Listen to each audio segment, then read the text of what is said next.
Saudara kelihatannya sukacita banget. Oh, ini adalah perjumpaan untuk hari kenaikan Tuhan Yesus Kristus. Sekali lagi bahwa kita buat sore karena di sini nggak libur kan, jadi kita buatnya malam ini pertemuan kita.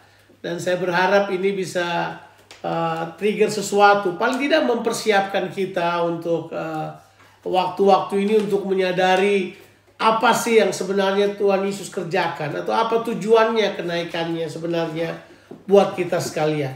Kita tidak bahas hal yang baru tentunya, kita hanya akan membahas hal-hal yang kita sudah ketahui.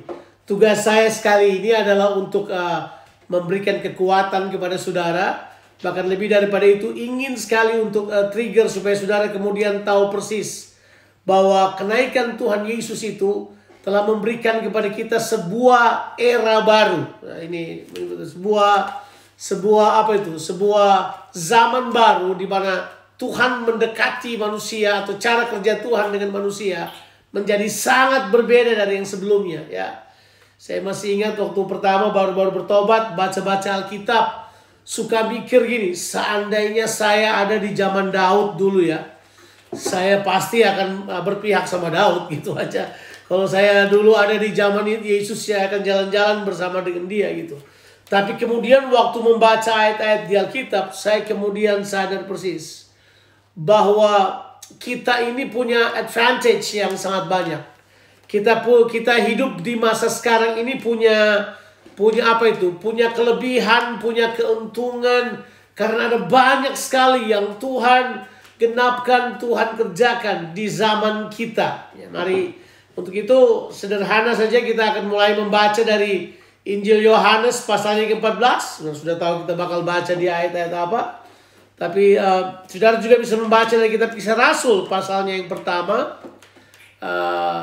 Yohanes menuliskan ini bukan pada saat kenaikan Yesus justru.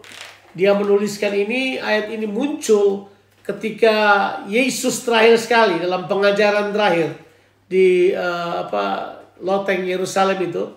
Dia kemudian mengajarkan ini dalam Injil Yohanes pasalnya ke-14. Kita akan baca ayatnya yang ke-12 sampai ayatnya yang ke-14. Sederhana saja. Atau kita baca ayat yang ke-11. Ya, ayat yang ke-11 sampai ayatnya yang ke-14 dari Injil Yohanes pasalnya yang ke-14. Ayat ini sudah biasa, kita akan bacakan pada saudara. Percayalah kepadaku bahwa aku di dalam Bapa dan Bapa di dalam aku. Atau setidak-tidaknya, percayalah karena pekerjaan-pekerjaan itu sendiri. Aku berkata kepadamu, sesungguhnya barang siapa percaya kepadaku, ia akan melakukan juga pekerjaan-pekerjaan yang aku lakukan. Bahkan pekerjaan-pekerjaan yang lebih besar daripada itu, sebab aku pergi kepada Bapa. Dan apa juga yang kamu minta dalam namaku, aku akan melakukannya. Sebab Bapa dipermuliakan di dalam Anak. Jika kamu meminta sesuatu kepadaku dalam namaku, aku akan melakukannya. Haleluya. Ayat-ayat ini adalah hal yang khusus, saya kira. Hal yang luar biasa sekali yang Tuhan mau katakan pada kita. Coba 3 hal saja. Mengapa Yesus naik ke sorga? Kemudian kita akan membahas khusus tema kita, yaitu activate the faith. Ya, activate the faith. Bagaimana kita mengaktifasikan iman yang ada dalam kehidupan kita. Tapi ini, coba kalau saudara suka catat, ini 3 hal yang penting yang saudara perlu ketahui. Mengapa kenaikan itu penting sekali bagi orang percaya? Mengapa kenaikan itu merupakan hal yang crucial buat kita? Ya, yang pertama adalah, kalau menurut ayat-ayat yang kita baca ini, maka yang pertama adalah kenaikan Yesus itu adalah merupakan proses peralihan otoritas dan tanggung jawab. Jadi Yesus naik ke sorga bertujuan supaya ada peralihan tanggung jawab dan otoritas. Jadi Yesus naik ke sorga memberikan kepada kita tanggung jawab untuk kita kemudian menyelenggarakan, atau kemudian kita menyelenggarakan kerajaan Allah yang merupakan tanggung jawab Yesus Kristus waktu dia datang. Dia kemudian memerintah atas kita. Kemudian dia berkata, sekarang kamu pergi untuk membawa gaya hidup kerajaan Allah. Jadi itu yang dia berikan kepada kita. Sebuah peralihan tanggung jawab. Dia berikan kepada kita sebuah peralihan tanggung jawab. Tanggung jawabnya adalah pergi, beritakanlah Injil ini kepada segala makhluk. Beritakanlah Injil ini. Ya, pergilah ke segala bangsa. Pergilah untuk memberitakan. Itu jelas. Jadi kita kemudian mendapat amanat dari dia. Ada sebuah tanggung jawab yang kita terima dari Tuhan dalam kehidupan kita. Kristen tanpa tanggung jawab adalah Kristen yang berbahaya. Kenapa berbahaya? Karena orang yang tidak melakukan tanggung jawab itu gampang sekali untuk tidak bertumbuh dan gampang sekali untuk berkhianat. Jadi mereka harus segera embrace tanggung jawab terlebih dahulu. Jadi mereka diberi tanggung jawab, tapi bukan cuma tanggung jawab. Kepada mereka juga diberi authority. Ya, masih ingat di Matius 28, konteks yang sama. Yesus berkata begini, kepadaku telah diberikan kuasa di langit, di bumi. Untuk itu pergilah. Nah itu kan, pergilah. Jadi dia berikan itu. Setelah Yesus berkata demikian, tentu dia naik ke sorga. Matius tidak mencatat tentang kenaikannya, tapi Lukas mencatatnya. Lukas berkata begini, pergilah dan nantikanlah di Yerusalem sampai kamu dipenuhi oleh kuasa itu. Tapi dia setelah dia berkata demikian, dia naik ke sorga. Injil Yohanes tidak memberitakan bahwa dia naik ke sorga dengan cara seperti apa. Tetapi kisah para rasul dengan jelas memberitahukan kepada kita. Di kisah rasul 1 ayatnya yang ke-9 sampai ayat yang ke-11. Setelah dia beritahukan kepada mereka bahwa kamu akan dipenuhi dengan kuasa. Setelah berkata demikian, dia naik ke atas. Kemudian ada malaikat yang datang berkata, mengapa kau memandang ke atas? Dia yang naik ke atas seperti ini akan datang juga seperti itu kepada kita lagi di Bukit Zaitun itu. Nah jelas bahwa kenaikan Tuhan Yesus yang pertama adalah sebuah proses peralihan tanggung jawab. Jadi dengarkan ini baik supaya saudara paham betul. Tanggung jawab penyelenggaraan kerajaan Allah di muka bumi ini telah diserahkan pada gereja. Kalau kita bisa para rasul. Telah diserahkan kepada murid-murid Tuhan Yesus Kristus. Penyelenggaraan kerajaan Allah di muka bumi ini sekarang dibawa oleh murid-murid Yesus, orang-orang yang percaya kepada Tuhan. Tapi dia bukan cuma pergi dengan tanggung jawab itu, dia juga menerima otoritas dari tempat yang maha tinggi. Stop dulu sebentar. Siapapun saudara, berapapun usia saudara, berapa tinggi rendahnya pengetahuan teologi saudara atau pemahaman Alkitab saudara, it doesn't matter. Yang paling penting sekarang ini adalah saudara mesti tahu saudara bertanggung jawab, saudara punya tanggung jawab. Yang kedua adalah saudara juga menerima otoritas. Kedua hal ini adalah hal yang sangat penting dalam kehidupan kita. Amin. Nah setelah hal yang pertama ini, saya akan perpanjang yang pertama. Tapi ini adalah tanggung jawab kita semua. Tanggung jawab ini harus kita terima secara pribadi, secara komunal, secara bangsa. Atau kita harus embrace hal ini. Suku dan bangsa, kaum dan bahasa. Kita semua harus embrace tanggung jawab dan otoritas ini. Ada banyak orang cuma mau otoritas, tidak mau tanggung jawab. Tapi Tuhan Yesus selalu memberikan kedua-duanya. Dia memberikan tanggung jawab dan juga otoritas. Sekarang yang kedua. Kenapa Yesus naik ke sorga? Yang kedua adalah waktu dia naik ke sorga, terjadi pengaktifan iman. Terjadi pengaktifan iman dalam diri orang percaya. Jadi untuk pertama kali, Yesus tidak ada lagi di muka bumi ini. Mereka tidak lihat Yesus lagi. Untuk pertama kali mereka harus mengandalkan apa yang gak kelihatan. Diaktifasikan iman dalam diri mereka. Tadinya mesti Yesus yang mengerjakannya. Saya suka berpikir di dalam pemikiran saya kalau Yesus naik itu memang luar biasa banget.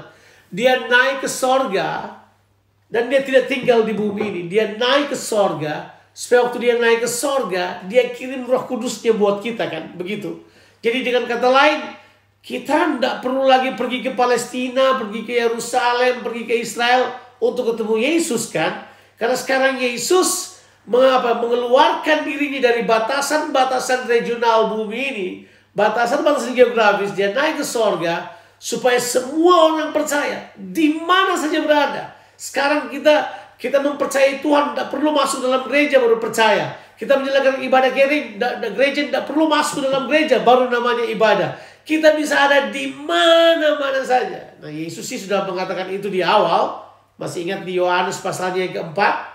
Ide yang sama Yesus sudah bilang di Yohanes pasal 4 ketika dia bertemu dengan perempuan Samaria itu di perigi Yakub di kota yang bernama Sikar di Samaria itu. Sudah masih ingat cerita itu? Di mana perempuan itu berkata bahwa kami orang Samaria menyembah di Gunung Gerizim ini, tetapi orang Israel atau orang Yahudi menyembah di Yerusalem.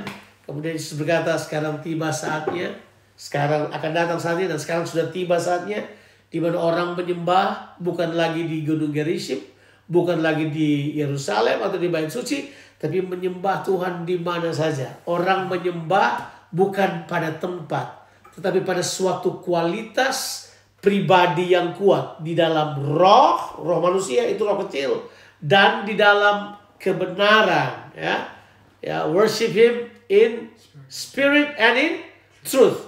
Bukan righteousness, ini bukan truth. Dia memakai kata truth, artinya kebenaran yang sesuai dengan apa yang Alkitab katakan. Itu jelas ya. Jadi otomatis di sini kita mengerti sekali bahwa ide ini bukan ide yang baru muncul aja, tapi sudah lama dipersiapkan oleh Tuhan, bahwa Tuhan gak mau orang cuma dibatasi oleh tempat, kita mesti datang. Makanya saya mengeluarkan kategori bahwa Kristen atau kerajaan itu seperti agama. Karena agama, semua agama di dunia itu selalu punya ciri. Cirinya adalah apa? Ada kota kudusnya, ada shrine-nya, ya, ada tempat kudus. Yang kalau ke tempat itu baru orang bisa merasakan dijamah oleh Tuhan. Di tempat itu baru mereka kemudian bisa merasakan Tuhan ada. Di tempat itu baru mereka bisa merasa kusuk berdoa. Kita udah enggak lagi. Udah enggak. Tempat what matter. Karena sekarang ini terjadi aktivasi iman di mana saja, kapan saja, dalam keadaan apa aja.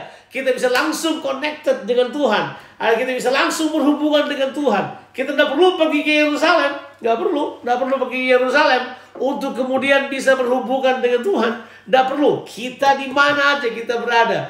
Kita tidak perlu datang ke sebuah tempat khusus, memakai baju khusus, menyanyikan lagu khusus, di hari khusus, membawa persembahan khusus untuk merasa khusus iman kita. Nggak perlu lagi. Kita sekarang bisa ada di mana saja untuk menyatakan, mengekspresikan iman kita.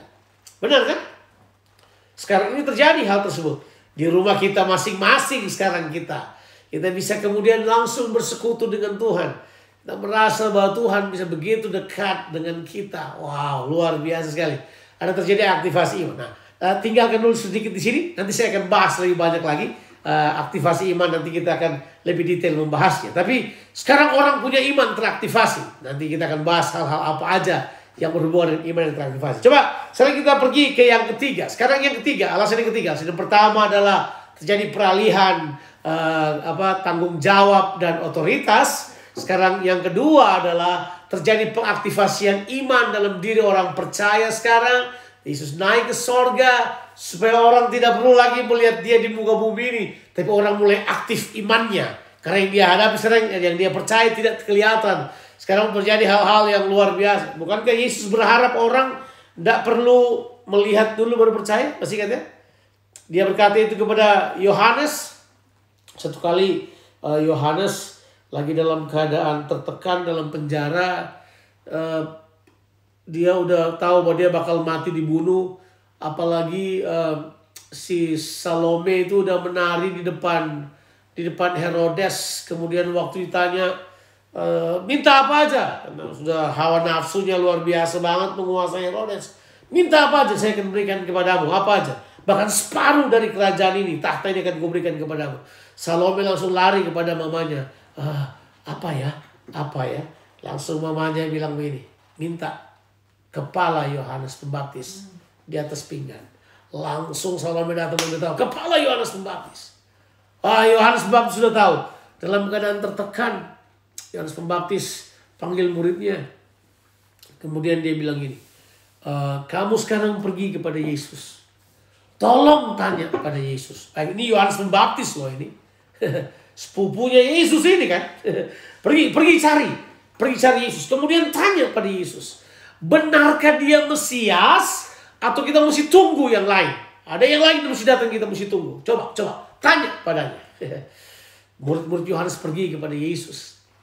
Begitu sampai kepada Yesus, kemudian mereka bertanya, Yesus, ini kami murid Yohanes. Yohanes nanya nih, kami diutus untuk nanya, apakah engkau yang dinantikan itu? Apakah engkau Mesias, kira-kira begitu? Ataukah kami harus menunggu yang lain datang? Itu coba bayangkan. Yesus berkata kepada mereka, kembali dan kata kepada Yohanes, orang lumpuh berjalan, orang buta melihat, ya, orang tuli mendengar, ya, kepada orang miskin diberitakan kabar baik. Kemudian dia beritahukan kata ini kepada mereka. Katakan kepada Yohanes, berbahagialah orang yang apa? Yang percaya sekalipun tidak melihat. Ataupun kata ini muncul dalam terjemahan yang lain, di kitab yang lain, berbahagialah kamu kalau kamu tidak kecewa dan menolak aku. Kira-kira itu bahasa yang sama kira-kira yang Yesus katakan kepada murid Yohanes. Murid Yohanes balik kepada Yohanes kemudian berkata begini. Yesus bilang bahwa lihat orang lumpuh berjalan, orang buta melihat, orang tuli mendengar, dan kepada orang miskin diberitakan kabar baik. Percayalah, berbahagialah orang yang percaya sekalipun tidak melihat. Yohanes langsung siap. Tahu nggak, saya punya bayangan tuh. Waktu orang bawa, waktu serdadu datang, mau bawa kepalanya, Yohanes tidak berdiri. Bertobat! Itu khotbahnya, itu beritanya dia. Kemudian kepalanya hilang. Dia kemudian jadi martir di perjanjian baru. Pertama dipotong kepalanya. Kemudian kita mengerti sekali bahwa ada sebuah statement yang dikatakan, percayalah sekalipun tidak melihat. Wah, itu menurut saya adalah hal yang penting banget. Dan itu yang sedang dibawa pada saat-saat sekarang. Orang tuh kadang-kadang mau lihat bukti dulu baru percaya. Kita enggak. Kita percaya pada firman Allah aja. Orang tuh lihat bukti dulu baru itu. Nah, gereja suka sekali kasih bukti toh. Gereja suka sekali kasih bukti. Kesaksian lah. Supaya katanya orang dana. Seharusnya dengan simple. Kalau firman Allah masuk dalam hatinya. Begitu dia percaya. Haleluya. Percaya dulu lah. Bukti nyusul gitu. Kita percaya itu. Percaya. Itu dia. Nah itu iman teraktivasi di dalam kehidupan kita. Oke. Yang ketiga saya belum beritahu bos. Yang ketiga adalah era baru. Kita masuk kepada sebuah era baru. Waktu Yesus naik ke sorga, sekarang era Roh Kudus bekerja di antara manusia. Sekarang Roh Kudus punya era. This is the era of the Holy Spirit. Roh Kudus turun ke dunia ini. Ini era baru, era Roh Kudus. Era ini juga kita sebut sebagai era kitab kisah para rasul. Di mana rasul-rasul bekerja melalui murid-murid Yesus. Roh Kudus bekerja melalui murid-murid Yesus. Dan kemudian berbuat mujizat sama seperti Yesus. Bahkan lebih besar daripada yang Yesus kerjakan. There is a new era di mana orang percaya sekarang. Do exploit, melakukan pekerjaan-pekerjaan besar. Seperti Petrus, bayangannya sentuh orang disembuhkan. Powerful. Tuhan bekerja dalam komunitas orang percaya dengan cara yang dahsyat. Alkitab berkata, orang bertambah sekali berkhotbah 3.000 orang, tambah lagi 5.000 orang. Kerajaan Allah bergerak dengan cara luar biasa. Dianiaya tetap bergerak, ditekan tetap bergerak. Itu toh, dibabat makin merambat katanya. Itu jelas gereja Tuhan imannya semakin dahsyat. Ada era baru dan era itu kita simpulkan dengan sebuah kata ini. Mewakili seluruh perjanjian baru. Eranya adalah era keimamatan semua orang percaya. Era di mana semua orang percaya terlibat dalam pelayanan. Karena sudah teraktivasi imannya. Era ini adalah era siapa saja. Ibu-ibu yang cuma jual-jual singkong di pinggir jalan bisa tumpang tangan pada orang sakit sembuh. Ibu-ibu yang mungkin cuma jual-jual apa gitu di pasar Atom di Surabaya, di pasar Klewer di Solo. Ya saya di Melbourne gak ada pasar kayak begitu. Tapi orang-orang sederhana saja, mereka bisa mengerjakan perkara-perkara yang hebat di hadapan Allah. Kenapa? This is the era. Di era ini. Era baru ini yang Tuhan siapkan buat kita. Di mana orang percaya dapat melakukan perkara-perkara yang hebat. Jadi itu 3 alasan mengapa Yesus naik ke sorga. Sekarang dengan cepat activate your faith. Activate your faith. So faith activated. Kira-kira begitulah kalau kita pasifkan, passive voice ya. Activated activated faith. Kita kemudian coba untuk melihat bagaimana apa sih maksudnya itu. Nah, ini dia ini.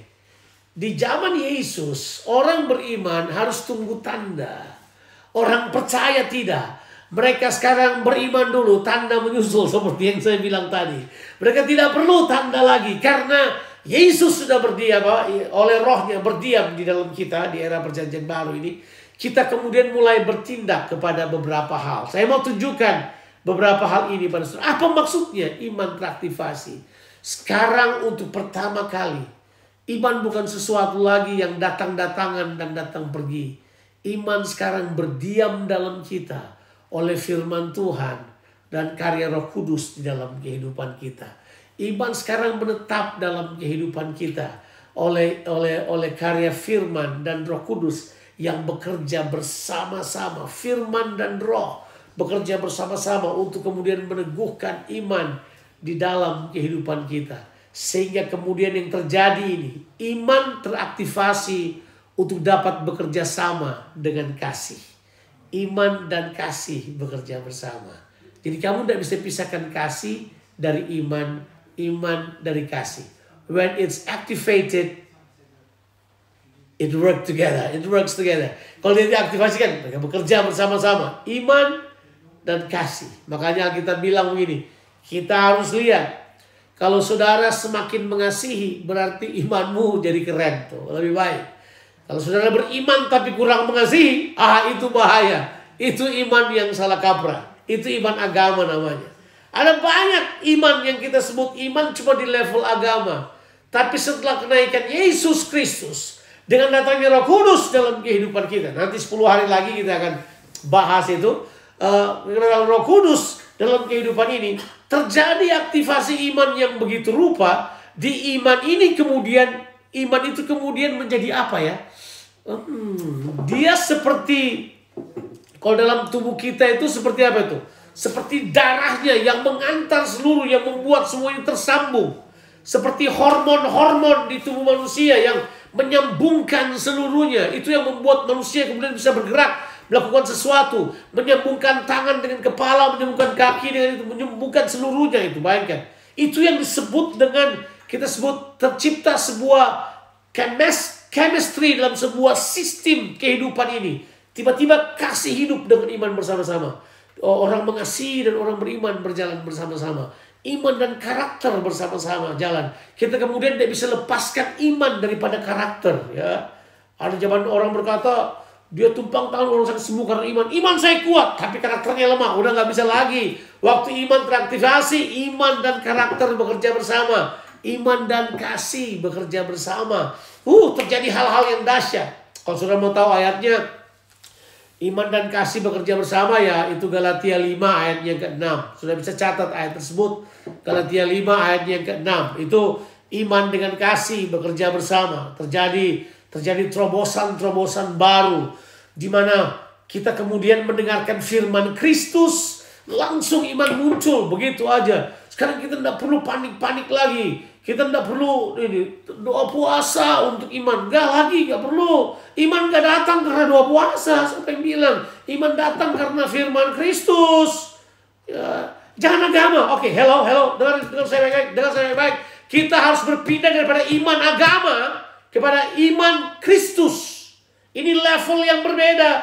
Iman agama, orang main agama-agamaan. Kita enggak. Iman yang ini, iman yang levelnya level Kristus. Kita mulai masuk kepada iman Kristus. Di mana iman Kristus ini kemudian mulai, connected everything in you. Membuat saudara kemudian bergerak. Sampai Paulus berkata, tanpa iman tidak bisa bikin apa-apa. Tanpa iman tidak bisa bikin apa-apa. Bahkan Paulus berkata gini, apa saja yang tidak didasarkan oleh iman, itu dosa. Itu bisa bayangkan, seperti itu. Karena kemudian iman menjadi sesuatu yang dahsyat. Jadi kita tidak sekedar iman kita sendiri, iman bikin-bikin. Kan agama juga punya iman kan. Mereka punya keyakinan kan. Kita enggak lagi. Iman kita iman Kristus yang dikerjakan oleh Roh Kudus dalam kita. Iman seperti Kristus yang dikerjakan oleh Roh Kudus dalam kehidupan kita. Itu dahsyat itu. Iman yang bekerja oleh kasih. Iman ini kemudian bekerja dalam segala aspek kehidupan kita. Sampai ada ayat yang berkata, waktu kita dengar firman iman itu ada di kuasa, ada di mulut kita, ada di hati kita. Kita menyebutnya sebagai firman iman. Waktu kita memperkatakan firman Allah, power itu ada keluar di situ, ada kuasa Allah dinyatakan di situ. Nah, sekarang saya mau tunjukkan kepada saudara hal-hal yang lebih praktis buat kehidupan kita. Iman kemudian mulai bekerja pada pikiran kita. Namanya adalah pikiran iman. Waktu kecil saya diajar, iman dan pikiran tidak bisa jalan bersama. Oh enggak. Setelah era ini, setelah firman iman, firman dan Roh Kudus bekerja bersama-sama, yang terjadi adalah ini saudara, pikiran kita mulai memiliki pikiran iman. Pikiran iman ditulis di Perjanjian Baru. Walaupun itu sudah muncul di Perjanjian Lama, tapi sekarang Perjanjian Baru mengartikan apa yang ada di Perjanjian Lama. Aktivasi pikiran iman. Ketika perempuan yang sakit pendarahan 12 tahun itu, semua orang dia 12 tahun mengalami penyakit pendarahan, dia pasti lemah, uangnya udah habis, dia pasti sudah putus asa, really desperate. Tapi begitu dia lihat Yesus, ini dia bilang ini, lalu berkatalah ia di dalam hatinya. Sebenarnya dia berpikir, dia berkata pada dirinya sendiri, asal ku jabah jubahnya, aku sembuh. Waktu dia pegang, sembuh. Waduh, itu luar biasa sekali. Pikiran-pikiran iman ini yang kemudian bukan cuma berhenti di pemikiran, tapi dia muncul pada ide-ide, dia muncul kepada kepada inisiatif-inisiatif, dia muncul pada aktivasi-aktivasi kehidupan kita, dia muncul kepada keputusan-keputusan kita, dimulai dari pikiran iman. Saudara, jangan sepelekan pikiran iman saudara, jangan sepelekan itu. Orang Kristen tidak berimajinasi saja. Orang Kristen memiliki pikiran iman. Dia bisa melihat dengan cara yang luar biasa dari dalam dirinya. Ada hal yang powerful. Sebab pikiran iman itu adalah kita melihat dalam pemikiran kita, Yesus ada di situ. Ditulis oleh Alkitab, Musa berpikir. Dia berpikir dengan imannya. Karena pikiran imannya Musa, dia rela menderita bersama bangsa Israel daripada hidup dalam kemewahan di mana? Di Mesir. Jadi saudara mesti lihat, pikiran iman itu mempengaruhi keputusan-keputusan. Pikiran iman punya pengertian, pikiran-pikiran saudara berdasarkan hikmat dari firman Allah yang menguasai keputusanmu, menguasai apa yang muncul di pikiran-pikiranmu. Haleluya. Yang kedua, aktivasikan. Yang pertama pikiran iman. Aktivasikan dong pikiran iman. Mulai sekarang berpikir iman. Harus berpikir iman saudara-saudara. Kita perlu punya pikiran yang seperti itu. Yang kedua adalah perkataan iman. Haleluya. Aktivasikan perkataan iman. Berkata perkataan iman. Haleluya. Satu hal mengenai firman Tuhan. Atau satu hal mengenai apapun juga. Iman orang percaya itu activated by words. Iman orang percaya itu diaktifkan oleh perkataan. Jangan engkau lupa memperkatakan. Katakanlah ini, perkatakanlah ini. Barang siapa mengaku, itu kata muncul. Barang siapa percaya dalam hati dan mengaku dengan mulutnya. Wow, itu adalah punya pengertian bahwa bukan cuma percaya dalam hati, harus activated by words. Saya suka kembali membaca-baca kitab Ibrani.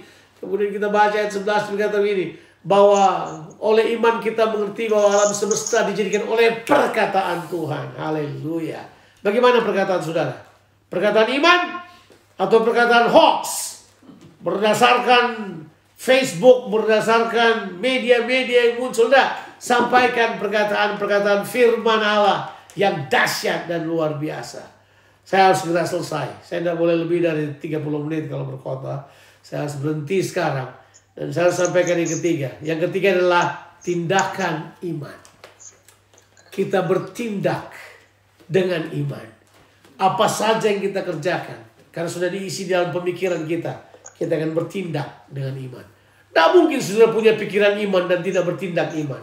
Ya, Ada orang yang berkata, saya nekatin. Nah, itu beda. Nekat bukan tindakan iman. Nekat itu tindakan yang berdasarkan dorongan keadaan. Jadi jangan bilang nekat. Nekat itu dosa. Nekat itu sudah bertindak tidak berdasarkan dasar firman Allah. Kau bertindak menurut maumu, menurut situasimu. Jadi saya cuma mau katakan, yuk aktifasikan iman kita. Kenaikan Yesus. Supaya kita mengaktifkan apa? Diaktifkan iman orang percaya. Saudara punya iman fresh. Jangan lupa, saya mau ingatkan lagi. Jangan lupa ini. Ini bukan iman agama. Ini iman di dalam Yesus Kristus. Iman ini powerful. Iman ini fresh. And it works. Iman ini works, man. Ini terjadi. Iman yang mengalahkan dunia. Amin. Iman yang mengalahkan dunia. Dia mengalahkan sistem dunia. Makanya saudara tidak perlu menyerah pada sistem dunia ini. Saudara tidak perlu menyerah pada sistem dunia yang penuh dengan kedagingan, egosentris, percaya pada diri sendiri, humanis. Tapi kita tetap percaya kepada Tuhan. Tuhan kita. Iman yang mengalahkan dunia. Itulah iman yang teraktivasi. Tuhan memberkati saudara-saudara sekalian. Tuhan memberkati. Dan kita enjoy kenaikan Tuhan Yesus Kristus ini. Tuhan memberkati. Haleluya. Amin. Sekian. Haleluya.